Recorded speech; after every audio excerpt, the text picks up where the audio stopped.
안녕하세요. 사랑과 은혜입니다. 오늘은 김삿갓 이야기를 전해드립니다. 김삿갓, 그는 시를 잘 짓는 조선의 천재 시인입니다. 그가 가는 곳마다 아름다운 시가 흡사꽃처럼 피어납니다.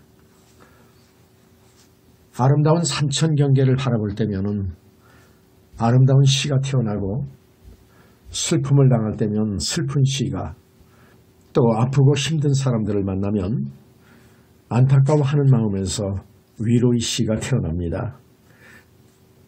그런가 하면 거들먹거리는 양반들이나 악독한 탐관오리를 만나면 그들을 골탕 먹이고 비꼬는 시니컬한 시가 태어납니다. 그러니 김삿갓이 가는 곳마다, 그리고 만나는 사람마다 그에게는 모두 시상의 원천인 것입니다. 비록 가진 것은 하나도 없는 거린의 모습이지만, 그럼에도 김삿갓은 스스로에게 자족하며 방랑의 길을 계속하고 있습니다. 어쩌면 김삿갓은 티 없는 어린아이 같은 모습이요, 욕심 없는 바보 같은 모습이라고 해야 할까요? 한마디로 그는 천진난만한 마음의 소유자라고 할 수 있습니다. 지난 시간에는 김삿갓이 벼랑 끝에 피어있는 아름다운 꽃을 꺾으려다가 그만 벼랑 아래로 떨어진 이야기를 전해드렸습니다. 그러면 김삿갓의 운명은 어찌 되었을까요? 오늘의 이야기 전해드립니다. 깊어지는 삼호의 정. 김삿갓은 세 길이 넘는 벼랑 위에서 돌짝판에 곤돌아 떨어지며 그대로 정신을 잃어버리고 말았다. 오랜 시간이 경과한 뒤에 가까스로 정신을 차리기는 했으나 어디를 어떻게 다쳤는지 오금이 쑤셔와서 손가락 하나도 꼼짝할 수가 없지 않은가. 그런데 산속에는 어느새 어둠이 깃들어오기 시작하였다. 김삿갓은 오직 눈앞이 캄캄해올 뿐이었다. 이거 큰일 났구나. 여기는 깊은 산속이라 오고 가는 사람이 있을 턱이 없는데. 아픔을 무릅쓰고 일어서려고 길을 써보았으나 움직이면 움직일수록 사지가 쑤시고 아려와서 도저히 일어설 수가 없었다. 이제는 꼼짝 못하고 죽었구나. 어차피 한 번은 죽어야 할 몸이므로 죽음 자체는 조금도 두려울 것이 없었다. 그러나 죽기까지의 아픔만은 견디기 어려운 고통이었다. 눈을 감고 신음하고 있노라니까 짓궂게도 부엉새 소리와 소축새 소리가 구슬프게 들려오고 있었다. 눈을 떠보니 하늘가에는 초승달조차 떠오르고 있지 않은가. 세상에 알 수 없는 것이 사람의 운명이로다.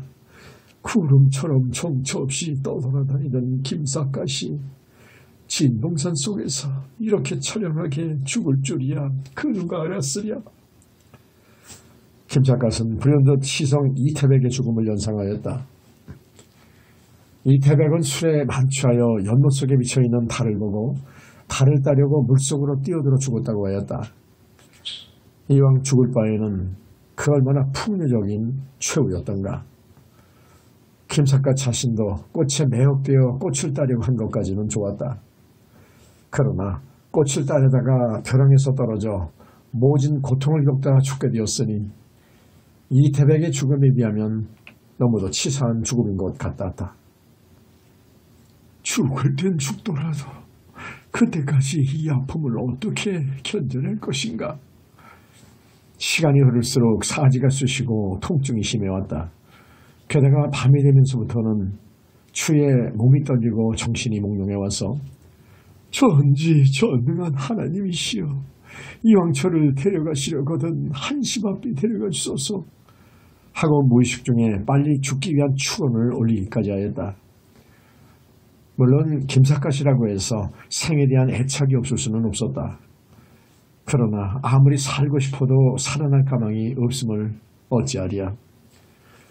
그리하여 고통 속에서 신음하다가 마침내 혼수 상태에 빠져버리고 말았다.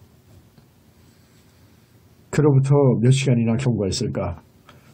오랫동안 혼수 상태 속에서 신음만 계속하고 있는데 문득 누군가가 몸을 흔들어 깨우며 여보소, 살았어, 죽었어 하고 묻는 소리가 아득히 먼 곳에서 귓가에 아련히 들려오고 있었다. 귓가에서 사람의 말소리가 들려오는 것 같기에 가까스로 눈을 떠보니 눈앞에서는 두 명의 젊은이가 김삿갓을 흔들어대고 있었다. 머리에 일자 수건을 동여매고 있는 것으로 보아 그들은 나무꾼인 듯 싶었다. 정신없이 신음하고 있는 동안에 밤이 가고 날이 밝았는지 중천에는 해가 솟아 있었다. 그들은 김삿갓이 눈을 뜨는 것을 보자 크게 소리를 지른다. 여보게, 이 사람이 죽지는 않았네.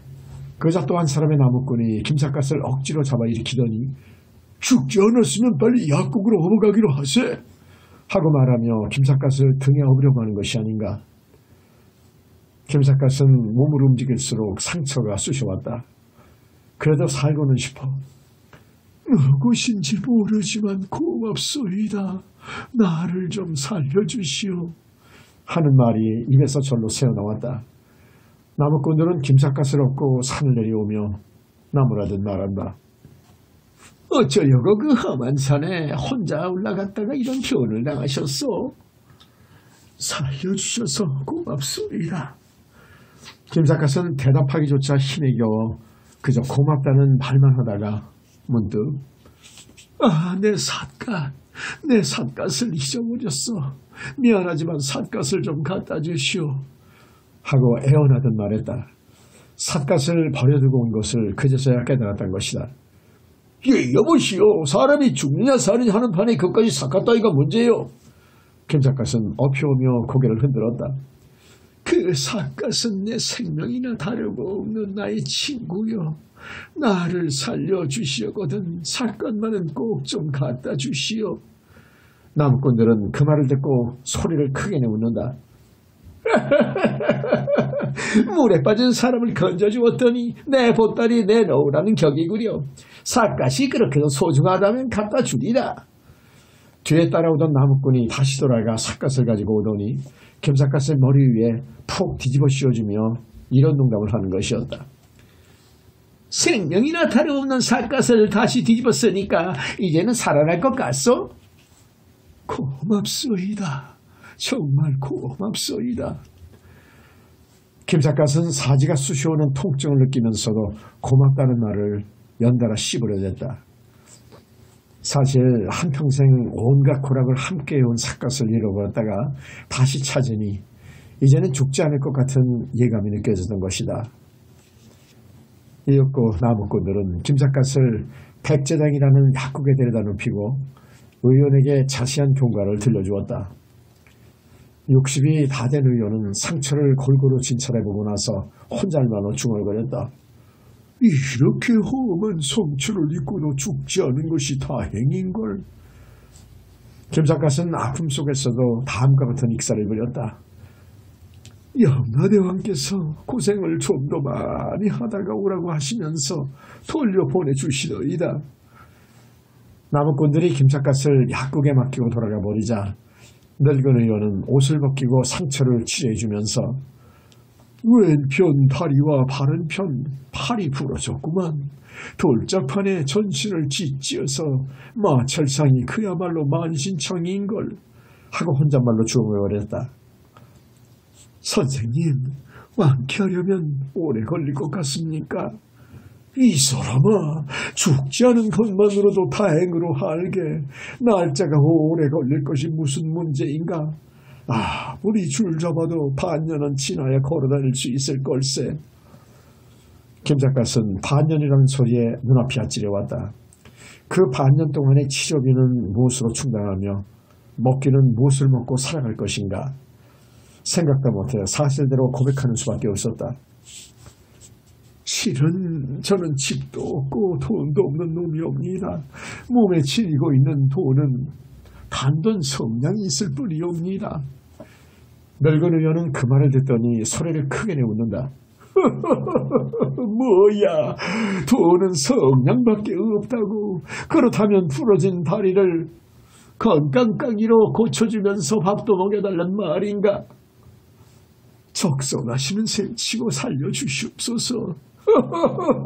적선이라 말 한번 잘했네 그려. 이러나 저러나 의술이란 인술이니 다리 부러진 환자를 모르는 척 그냥 내버려 둘 수는 없는 일이지. 그리고 늙은 의원은 백납을 짓지어 상처에 붙여주고 다리를 무명으로 꽁꽁 동여매주면서 말한다. 이렇게 해놓고 2, 3일만 지나면 통증은 가시고 부기도 내릴 걸세. 산골을 먹이면 빨리 낫겠지만 산골이 어디 있어야 말이지. 그 대신 마을 오줌나무를 가려 먹이도록 하겠네. 마을 오줌나무는 접골목이라고도 하는 나무인데 산골만은 못해도 뼈를 붓게 하는 데는 신기할 만큼 효과가 있는 나물세. 의원은 일단 치료를 해준 뒤 사나이대로 마을 오줌나무를 빨리 다리라고 명령을 하다가 예, 우선 저녁상을 겸상으로 빨리 내오도록 하거라. 그리고 이번에는 김삿갓에게 말한다. 자네는 어젯밤부터 굶었을 테니 몹시 시장을 게 아닌가. 자네한테 적선을 해두면 나도 극락에 가게 될지 모르니 내가 먹는 밥을 함께 나누어 먹기로 하세. 그래야만 나 같은 놈도 극락에 갈 수 있는 길이 트일 게 아닌가. 안 그래? 늙은 의원은 마음이 활달하기가 보통이 아니었다. 죄송합니다.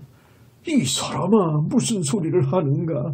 이것이 모두 인연이라는 것일세. 두 사람이 겸상으로 밥을 막 먹으려고 하는데 문 밖에서 인기척이 나더니 여보게 성당 자네한테 낙상한 환자가 왔다고 하던데 그 환자가 아직도 자네 댁에 계신가? 하고 묻는 소리가 들려오지 않는가. 김삿갓은 꽁꽁 동여맨 다리를 길게 뻗어앉아 저녁을 먹다가 문 밖에서 낙상한 환자를 찾는 소리에 깜짝 놀랐다. 낙상한 환자란 자기를 말하는 모양인데 자기를 찾아올 사람은 아무도 없었기 때문이었다. 누가 나를? 김삿갓은 어리둥절할 수밖에 없었다. 늙은 주인은 목소리만 듣고도 누구라는 것을 대뜸 알아채었는지 문을 열어볼 생각은 안 하고 밥을 그냥 먹어가면서 천속사의 범호스님인가? 똘중이 어른을 찾아뵈러 왔거든 방에 들어와 합장 배례를 올릴 일이지 문 밖에서 인사도 없이 무슨 버르장말인가? 하고 무작정 험글을 퍼붓고 있었다. 알아보나 마나 그들은 막역한 친구인 모양이었다. 그때 방문이 탁 열리더니 머리가 수박 덩이같이 생긴 노승이 방 안으로 불쑥 들어서며 붉은 곡지가구 주인에게 호통을 지른다. 이놈아! 내가 돌중이라면 너는 돌팔이 의연이란 말이냐? 우리 마을의 늙은 병자들을 모조리 죽여 없앤 놈은 내 놈이 아니냐? 그렇게도 많은 노인들을 죽여놓고 내 놈이 감히 무슨 큰 소리를 치느냐? 어따 이 똘중놈아, 내가 늙은이들을 많이 죽여주었기 때문에 내 놈은 그 덕에 죄를 많이 지내주면서 잘 먹고 잘 살아가고 있는 게 아니냐? 보는 못할 망정 고마운 줄이나 알고 있거라. 돌팔이가 무식한 소리 그만하거라. 나는 네가 죽여놓은 망자들을 극락으로 모셔가기가 바쁠 지경이로다. 내 놈은 멀쩡한 노인들을 닥치는 대로 죽여놓았으니 내 놈이야말로 틀림없이 지옥으로 갈 놈이로다. 주고받는 말이 모두 농담이면 틀림이 없지만은 농담치고는 험상궂기 짝없는 농담이었다. 범호스님은 그런 농담을 퍼부으며 밥상머리에 털썩 주저앉더니 김삿갓을 이모저모로 바라보다가 문득 주인에게 이렇게 물어보는 것이 아닌가. 여보게 송당, 김서방과 이서방이 진동산에서 낙상한 환자 한 분을 약국으로 업어왔노라고 하던데 그 환자가 바로 이분이던가? 범호스님은 제법 진지한 표정으로 물어보는 것이었다. 그러나 주인은 여전히 농담으로 이렇게 받아넘긴다.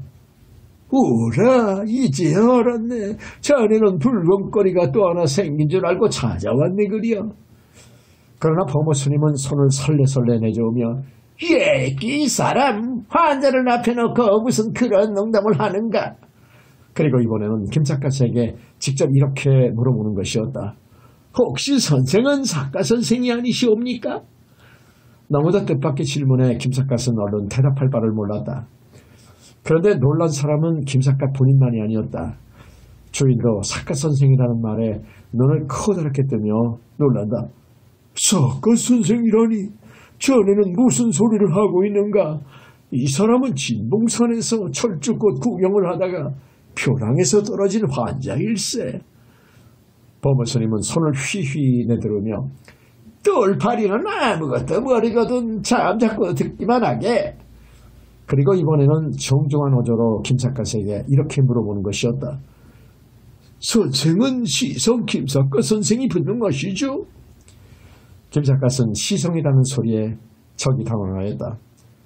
저는 시성은 아니옵시다.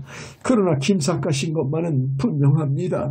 스님께서는 저를 어떻게 아시옵니까?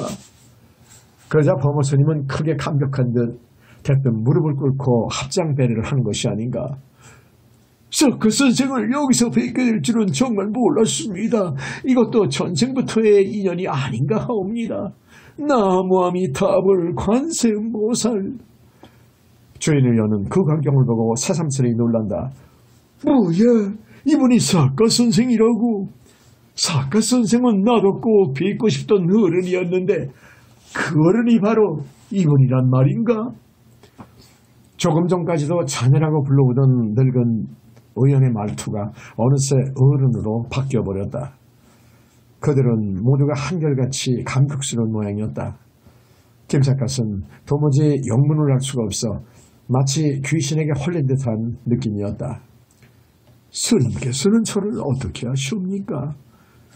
지난 겨울에 금강산에 들렀다가 공허 큰 스님을 비롯하여 여러 스님들로부터 선생 말씀을 많이 들었기에 저는 선생을 꼭 한번 만나 뵙고 싶었습니다. 스님께서는 저를 직접 만난 일이 없지 아니합니까? 그런데 제가 김삿갓임을 어떻게 아셨다는 말씀입니까? 하도 수수께끼 같은 일이기에 김삿갓은 까놓고 물어보았다. 범어스님은 파한대소를 하며 말한다. 그 일이 무척 궁금하신 모양입니다. 그려 사카 선생님을 알게 된 것은 사카떡택이었습니다. 사카떡택이라니요? 스님께서는 제가 사카를 쓰고 있는 것을 보신 일이 없지 않습니까? 그러자 범어스님은 웃으면서 이렇게 말해주는 것이었다. 선생은 진동산 벼랑 위에서 떨어져 생명이 위독하게 된 때에도 사갓을 생명처럼 소중하게 여겼다면서요. 저는 나무꾼 김서방한테서 그 얘기를 전해 듣고 선생이야말로 사갓 선생이 틀림없다는 확신을 가지게 된 것입니다. 범어스님은 김삿갓의 상처가 무척 걱정스러운지 늙은 의원에게 이렇게 물어본다. 이 사람아, 선생의 상처가 어느 정도인가? 왼편 다리와 바른 팔이 골절이 되었네. 그러나 생각했던 것보다는 훨씬 가벼운 편일세. 뼈가 부러졌다면 산골을 써야 할 게 아닌가?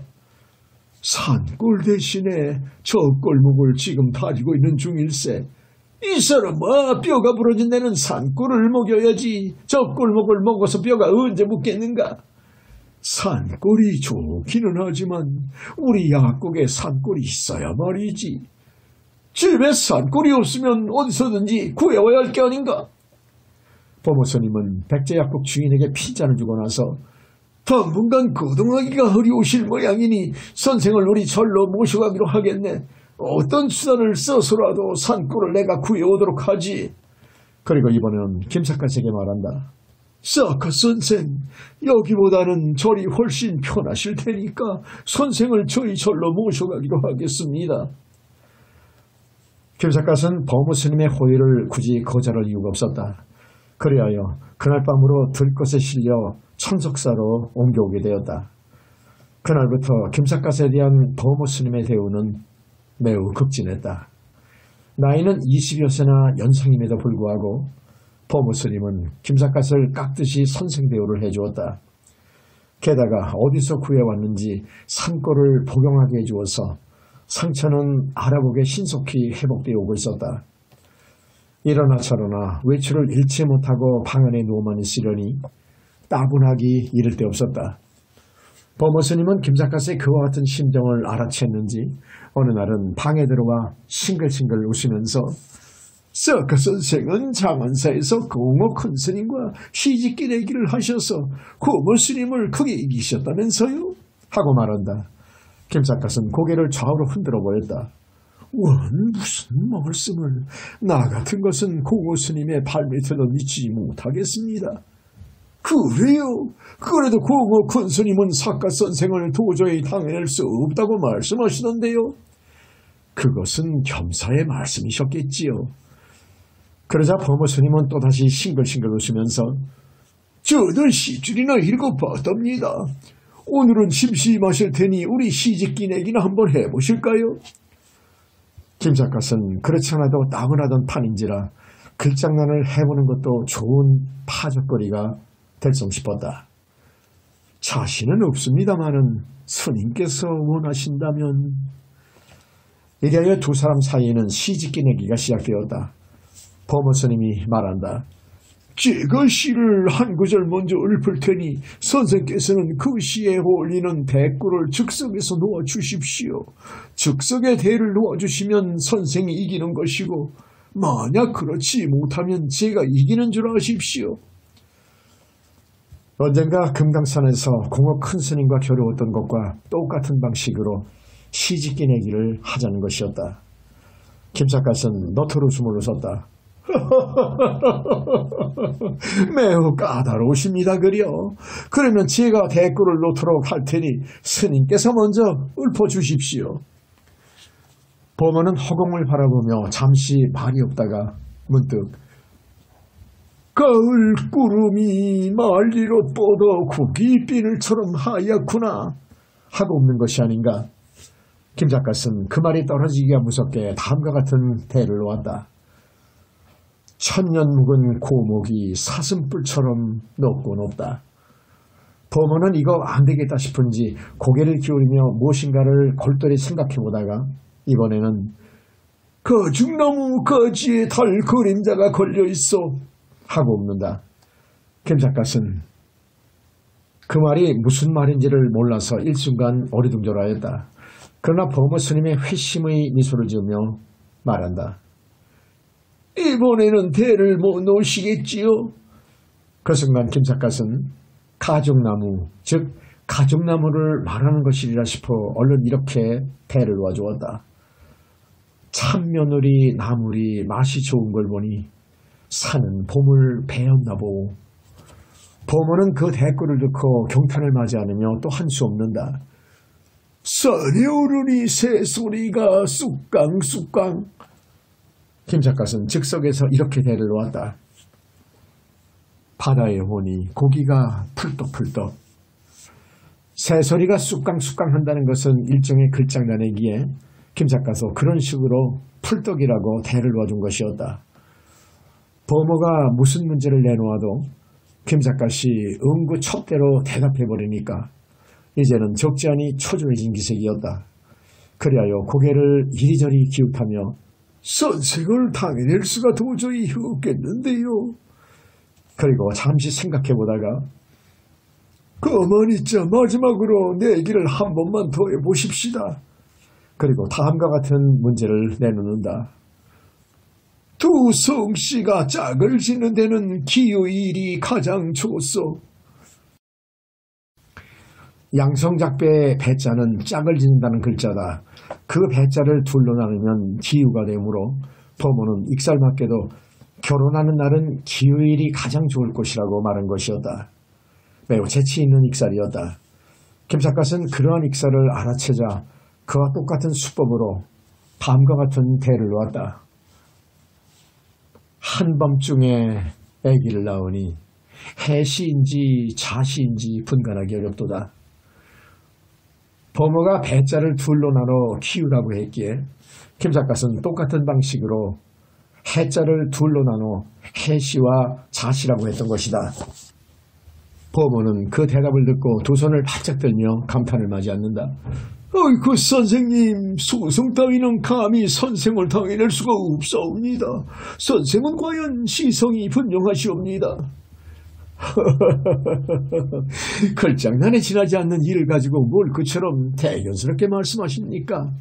나 같은 사람을 시성이라고 부르면 이 태백이가 지하에서 웃을 것이옵니다. 아닙니다.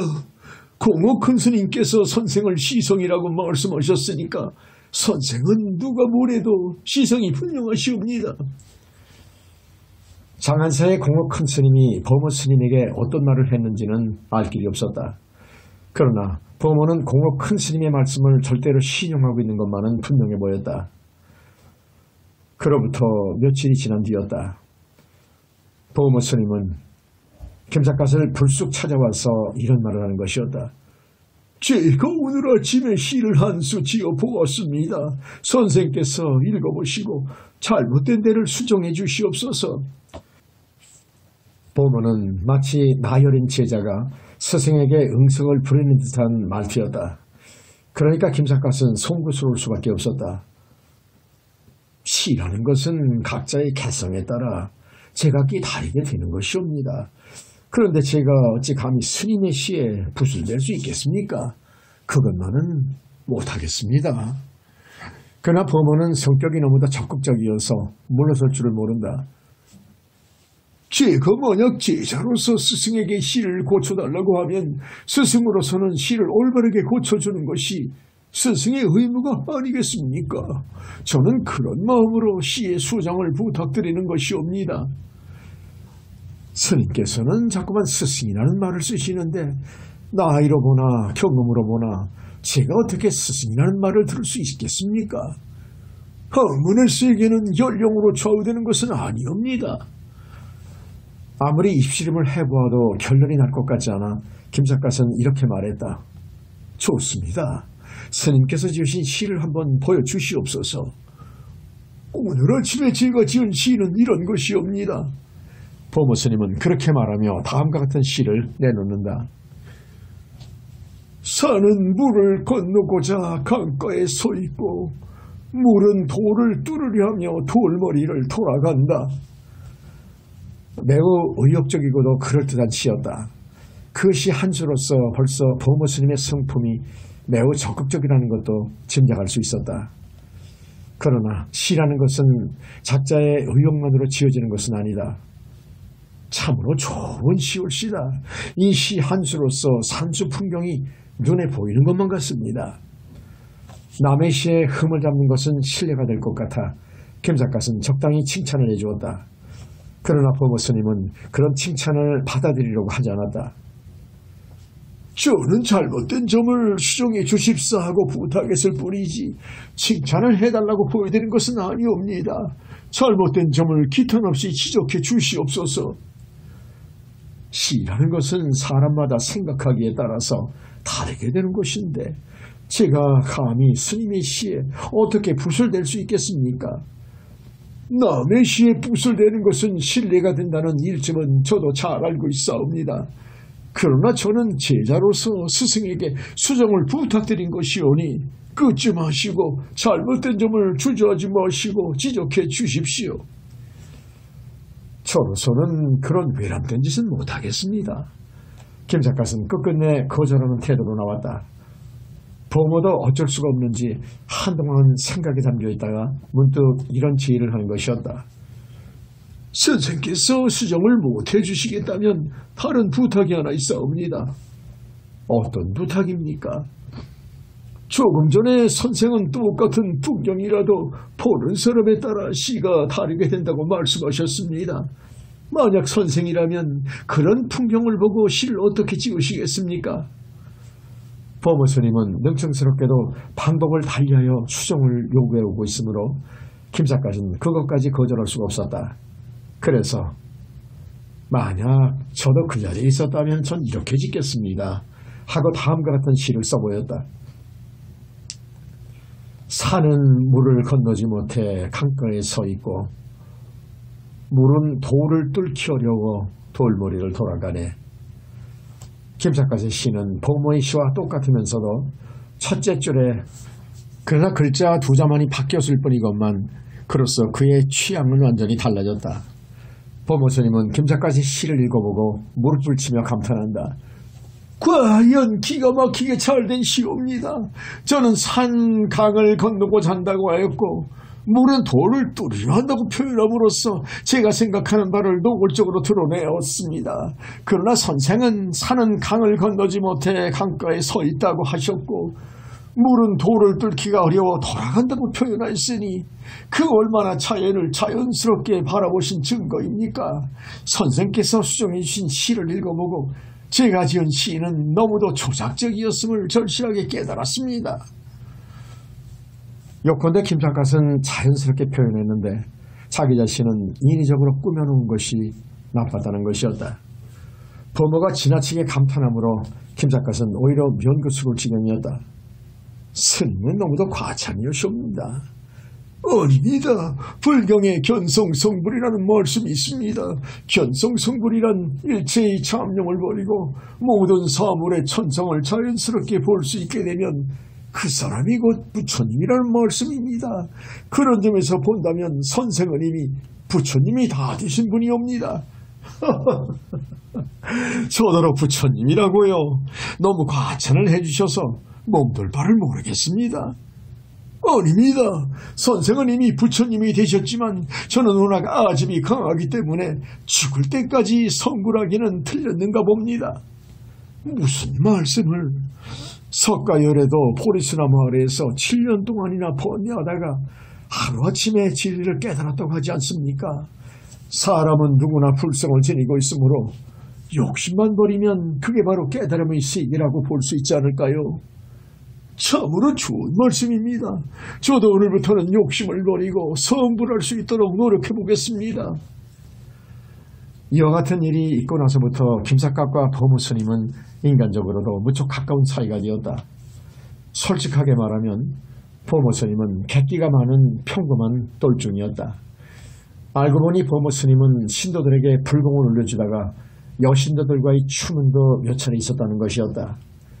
그러나 객기와 아울러 자부심도 남달리 강하여 오늘날까지 누구를 해친 일은 한 번도 없었다고 하니 똘중으로서는 그 이상 무엇을 나무랄 것이랴. 아무튼 김삿갓에게는 범어가 고맙기는 그지없는 스님이었다. 그러나 고마운 것은 범어 스님이라는 사람만이 아니었다. 다리가 부러진 관계로 바깥 출입이 불가능해진 김삿갓에게 방에 앉아서 오줌을 눌 수 있는 요강이라는 것도 고맙기 짝없는 물건의 하나였다. 김삿갓은 지금까지 요강 같은 것에 대해서는 관심을 가져본 일이 없었다. 오줌이 마려우면 아무데나 싸갈기면 그만이지 그티어 요강의 필요성을 느끼지 않았기 때문이었다.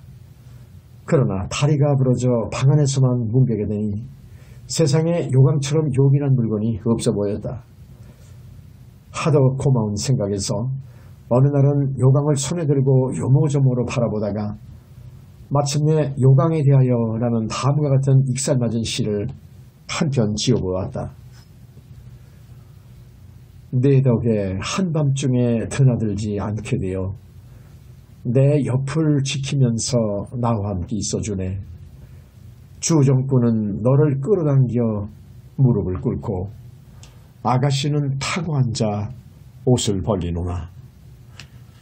단단하게 생긴 모습 구리가 분명하여 오줌 눌 때 그 소리는 폭포 소리 같구나. 비바람 부는 밤엔 그 공로 대단하여 느긋한 성품길로 살을 찌게 하노라. 심심파적으로 이상과 같은 시를 써가지고 있는데 마침 범우스님이 종이 한 장을 들고 방 안으로 들어오다가 시를 읽어보고 감탄을 맞이하는다.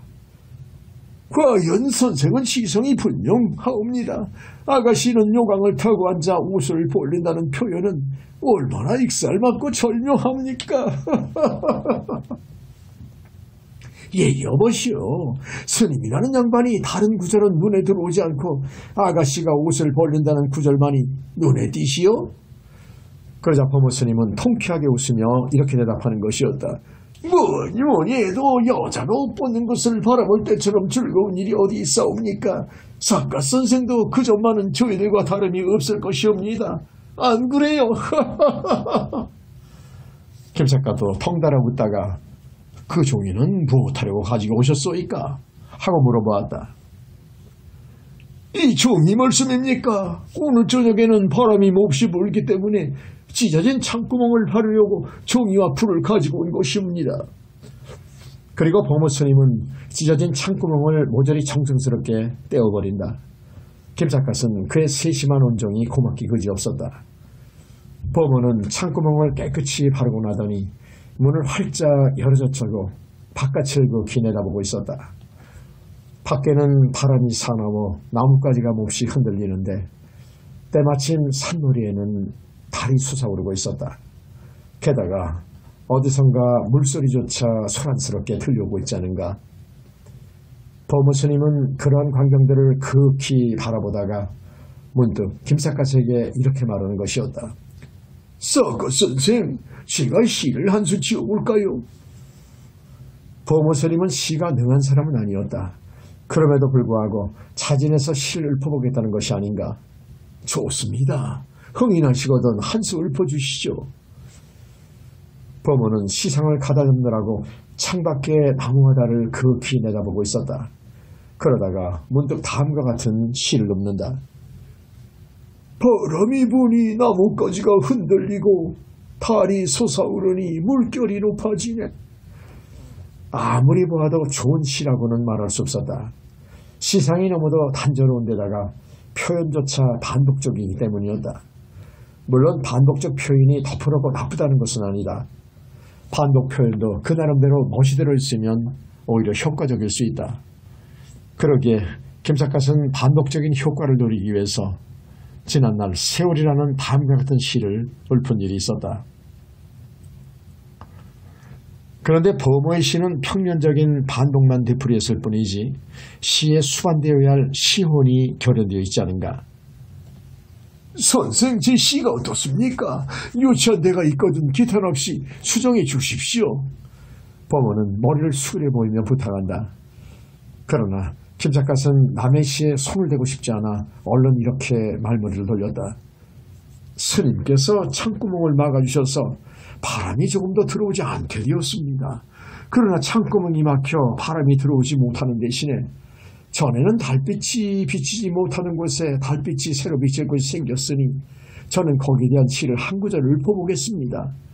그리고 김삿갓은 다음과 같은 시를 읊었다. 바람은 다니던 옛 길을 잃었고 달은 새로 비칠 곳을 얻었도다. 창구멍을 막아버림으로써 일어나는 자연변화를 시로 읊어본 것이었다. 범호의 시가 단순한 나열식이라면 김삿갓의 시는 변화하는 현상을 생동적으로 묘사한 시였다. 범호는 김삿갓의 시를 읽어보고 또다시 감탄을 맞이않는다. 선생의 처간에는 오직 형편만 있을 뿐이옵니다. 창구멍 하나 막아버린 데서 일어나는 변화에 대해 선생의 시상은 어쩌면 그렇게도 기상천외하시옵니까? 그리고 이번에는 울상이 되면서 혼잣말로 이렇게 탄식하는 것이었다. 다 같은 사람인데 나의 대걸통은 어쩌면 이렇게도 묵사발일까? 범호 스님은 김삿갓이 누워있는 기회에 시를 배우려고 틈이 날 때마다 시를 가르쳐달라고 졸라대었다.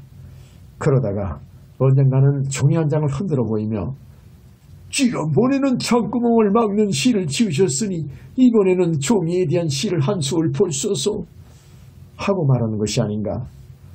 김삿갓은 범호의 요청을 거절할 수가 없어 종이라는 제목으로 다음과 같은 시를 써보였다. 널쩍한 동전지는 나무로 만든 물건, 펼쳐놓고 글을 쓰면 글씨가 가볍도다. 1000권 책을 모두 읽고 차곡차곡 쌓으면 그 높이 하늘 아래 만리로 뻗으리라. 모든 족자들은 종이로 되었으니 문방 족속에서는 먼저난 종이로다. 집집마다 창을 발라 방안을 밝게 하고 종이로 된 책으로 사람들을 깨우치오. 종이의 효용성을 종합적이고도 익살맞게 그려놓은 시였다. 법무스님은 그 시를 3번, 4번 읽어보면서 감탄을 마지 아니하다가 또다시 부탁한다. 종에 대한 시를 써주셨으니 이번에는 붓에 대한 시도 한 수 지어주시옵소서. 김작갓은 보모의 요구에 따라 이번에는 다음과 같은 시를 또 한 수 써갈겼다. 내 친구가 서러 울리며 너만 군이라 함은 모든 글을 붓으로 쓰기 때문이리라. 출세하고 낙오함도 내 힘에 달려있고 영리하고 우둔함도 붓 끝에 달렸도다. 두꺼비와 까마귀를 그려도 분명하고 용과 범을 그리면 풍운이 일어난다. 자기 임무를 다한 뒤에 몽당붓이 되건만 지난날에 그 공로 가장 크다 하리라. 그 시 역시 붓의 효용성을 종합적으로 관찰하고 예찬한 시였다. 그 모양으로 김작갓은 누워있으면서도 많은 시를 지었다. 그로부터 2달이 지난 뒤 지팡이를 짚고 걸음을 걸을 수 있게 되자 보모스님은 야릇한 미소를 지으며 말한다. 선생이 혼자 고르시기가 아직 거북하실 테니 제가 보조해드릴 미인을 한 사람 천거하겠습니다. 이왕 도움을 받으시려면 미인이 좋을 것이 아니옵니까? 걸음을 연습시켜주기 위해서 보조자를 알려주겠다는 것은 여간 고마운 일이 아니었다. 보조자의 도움을 받으면 위험하지도 않으려니와 말똥무도 되어 여간 죽을 것 같지 않았다.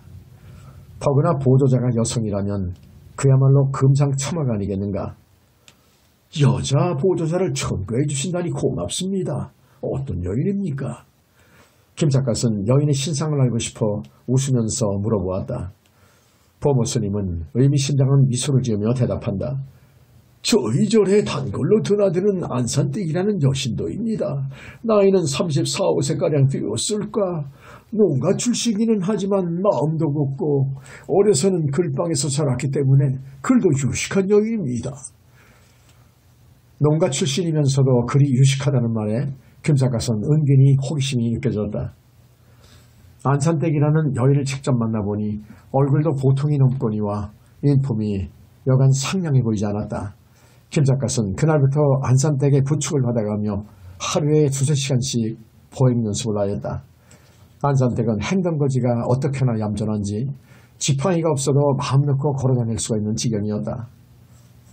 여인의 덕택에 걸음걸이는 날마다 알아보게 좋아져 가고 있었다. 안산댁 덕택의 걸음마가 날마다 좋아질 것 같은걸. 어느 오솔길을 단둘이 걸어가며 그렇게 말하자 안산댁은 상글에 미소를 지으며 이렇게 대답하는 것이었다. 버머스님께서 선생님을 극진히 받들어 모시라는 말씀이 계셨답니다.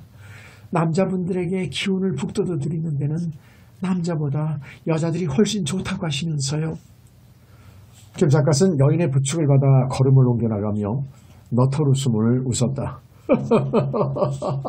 음양의 이치에 따라 같은 남자의 도움을 받기보다는 여성의 도움을 받는 편이 훨씬 좋은 것은 사실이겠지. 김작갓은 거기까지 말하다가 이 여인은 보모스님과 어떤 관계일까? 그러한 의혹이 문득 머리에 떠올라 지나가는 말처럼 슬쩍 이렇게 변죽을 올려보았다. 안산댁은 천석사에는 언제부터 드나들었는가? 저는 어렸을 때부터 천석사의 아버지 어머니를 따라 내 집처럼 드나들고 있어요. 보모스님은 저를 친자식처럼 귀여워해 주신답니다. 친자식처럼 귀여워해 준다는 것을 보면 특별한 관계는 아닌 것 같았다. 물론 안산댁은 결혼은 했겠지. 김작갓은 안산댁의 신상을 좀 더 명확하게 알아보고 싶어 또다시 지나가는 말처럼 물어보았다. 안산댁은 대답 대신 미소를 지으며 반문한다. 선생님은 별 말씀을 다 물어보세요. 선생님이 보시기에는 제가 미혼 여성처럼 보이세요. 안산댁이 정면으로 반문하는 바람에 김작갓은 마음속 비밀이 탄로된 것 같아 어지간히 무안하였다. 아니야. 머리 모양을 보면 귀여운 여성인 것만은 분명해 보여. 그러나 모든 행동이 처녀처럼 조심성이 너무도 많아 보이거든. 그래서 한번 물어보았을 뿐이야. 선생님께서 처녀처럼 도와주셔서 제가 영광입니다. 웃을 때에는 먼쪽밤에 보조개가 움푹 찌는 것이 여간 매력적이지 아니했다. 칭호가 안산댁인 것만 보아도 기혼 여임은 의심할 여지가 없었다. 그러나 남편이 있는 여자라면 외곽 남성에게 날마다 시중을 들어줄 수는 없는 일이 아니겠는가. 혹시 결혼을 했다가 홀로 된 여인인지도 모르지. 그러나 과부를 하더라도 자식들도 있을 것이고 살림살이를 꾸려나가기에 바쁠 터인데. 김 작가는 여인의 신상이 궁금하기 그지없었다. 그러나 그런 일을 그 이상 물어볼 수는 없었다. 여인의 신상을 정확하게는 모르면서도 김 작가의 감정은 자꾸만 안산댁에게 기울어져 가고 있었던 것이다. 그러한 어느 날 안산댁은 그날따라 김 작가를 부축해줄 생각은 아니하고 옆에서 따라오기만 하면서 이렇게 말하는 것이 아닌가. 오늘은 제가 부축을 해드리지 않을 테니 선생님 혼자서 걸어보세요. 이제부터는 혼자 걸으셔도 괜찮을 것 같아요. 김 작가는 그 소리에 불현듯 섭섭한 생각이 들었다. 너무 오랫동안 부축을 해오다 보니 이제는 귀찮은 생각이 드는 모양이구먼. 그 소리에 안산댁은 크게 당황하는 빛을 보이며 아니에요. 저는 그런 마음으로 혼자 걸어오시라고 말씀드린 것은 아니에요. 선생님을 하루라도 속히 나게 해드리고 싶어 그런 말씀을 드렸을 뿐이에요. 하고 변명하기에 궁금하였다. 안산댁의 심정을 내가 모를 리가 있는가. 안산댁의 심정을 다 알고 있으면서도 괜시리 농담을 걸어보고 싶어서 한마디 짓거려 보았을 뿐이요. 그러면서 지팡이를 짚고 혼자서 걸어보니 이제는 안산댁의 도움을 받지 않고도 제법 걸을 수가 있었다. 혼자서도 제법 걸을 수가 있는걸. 그렇다면 이제 안산댁과 이별할 때가 되었다는 얘기가 아닌가. 김 작가는 이별의 말에 힘을 줘가며 약간 서글픈 어조로 말했다.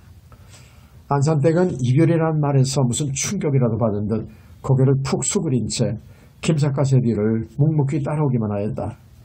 그러다가 한참 뒤에 혼잣말처럼 이렇게 속삭이는 것이 아닌가. 불경에 회자정리라는 말이 있더니 한 번 만난 사람은 어떤 경우에도 반드시 헤어져야 하는가 봅니다. 탄식에 가까운 말이었다.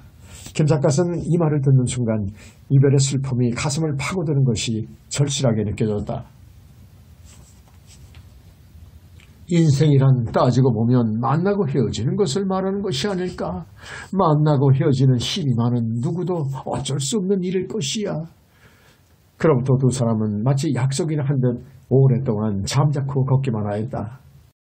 산속의 오솔길에는 오고 가는 행인조차 없이 다만 이름 모를 새소리만이 간간히 들려올 뿐이었다. 이윽고 안산댁이 조그만 목소리로 침묵을 깨뜨린다.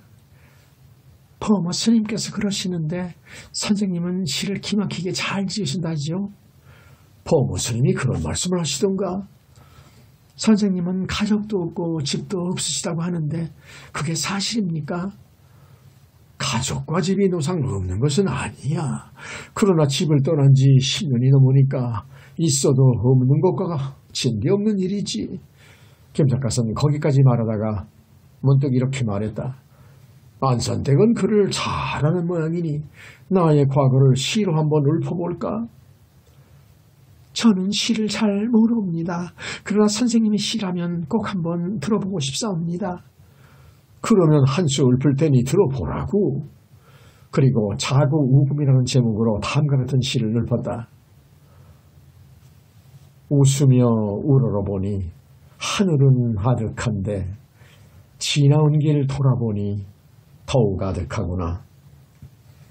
집이 가난해 식구들은 핀잔이 심했고 술에 취해 지내자니 남들이 비웃더라. 이 세상 모든 일을 낙화보듯 바라보며 평생을 달밤처럼 흐릿하게 살아왔소. 지나온 나의 인생 이미 그리했거늘 청운의 뜻 아득함을 이제 깨달았노라. 김 작가는 신세 타령의 시를 읊기는 하면서도 시의 뜻을 알아주리라고는 기대하지 않았다.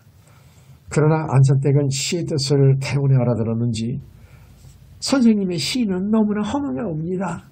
그리고 한숨을 쉬며 잠시 뜸을 두었다가 선생님은 이 나라에 잘못 태어난 분이신 것 같아요 하고 엉뚱한 소리를 하는 것이 아닌가. 김삿갓은 안산댁의 말을 얼른 알아듣지 못해 일순간 어리둥절하였다. 나라를 잘못 태어나다니 그게 무슨 소린가? 안산댁은 서슴지 않고 대답한다. 선생님이 만약 중국에 태어나셨더라면 이태백이나 두자미처럼 만인의 숭앙을 받으셨을 게 아니에요. 그런데 불행하게도 시를 모르는 이 나라에 태어나셨기 때문에 아무도 알아주는 사람이 없으니 얼마나 억울한 일이옵니까? 안산댁이 이태백과 두자미를 들고 나오는 바람에 김삿갓은 놀라움을 금할 길이 없었다.